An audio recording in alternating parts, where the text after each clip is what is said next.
Multiple felonies and a gunshot wound for a Front Range man following a Frisco standoff.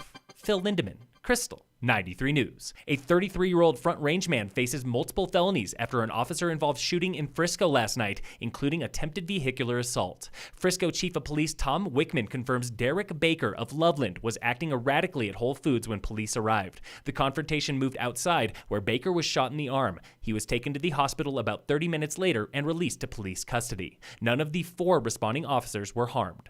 The district attorney's office did not comment on why police fired or if Baker was armed. Frisco PD and Colorado Bureau of Investigation are investigating. Baker is also charged with menacing, eluding, and disorderly conduct. Authorities today identified a skier killed on Quandary Peak this past Sunday as 22-year-old Peter Jacob Wing of Denver. He died of blunt force trauma suffered in an accidental fall on the 14er. He was skiing with a partner. This is the 3rd backcountry skier death of the season in Colorado and 1st in Summit County. There's snow in the forecast, up to 8 inches in Summit County, and your tire tread could use a check. A simple gauge is the quarter test. Margaret Bowes with the I-70 Coalition in Frisco explains. You take a quarter, turn George Washington upside down, stick it down in your tread, and if you can see the top of George Washington's head, it's time to get new tires. Give your all-season tires extra traction with a product called the Auto Sock, which Bowes calls cheaper and easier to use than chains.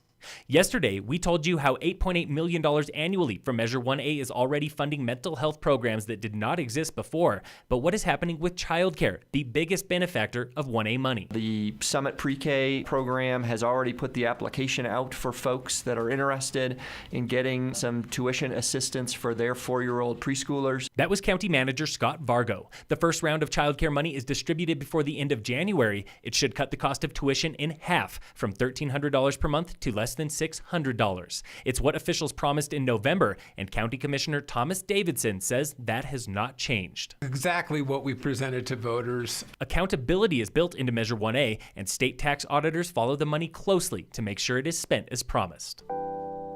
This week, in Krystal 93's Winter TBI Series, Landon Ranker of Colorado Springs is a U.S. Army veteran of 28 years. His career was cut short in 2008 when he suffered massive brain trauma from a mortar blast in Afghanistan.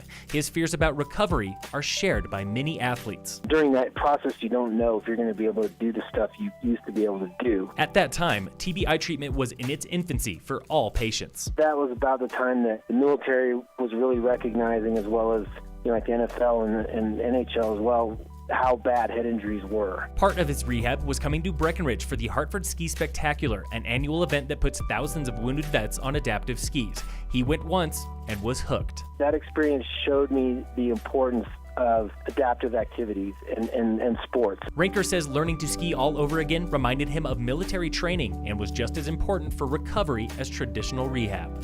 Tune in again every Tuesday for the next installment in our Winter TBI series on Krystal 93. A dozen youth athletes with Team Frisco won 15 medals at the 2019 International Children's Games in Lake Placid, and in 1 hour, we're throwing them a homecoming party. Stop by the Frisco Adventure Park Day Lodge to meet the athletes and hear more about their first experience with international competition. That event begins at 5:30 p.m. with food and drinks. In sports, the Nuggets play the Warriors tonight. Game time is 7 p.m. And in local sports, brought to you by American Family Insurance, the Weiss Agency, Summit High Boys Basketball plays Moffett County at home today. Phil Lindeman, Krystal, 93 News.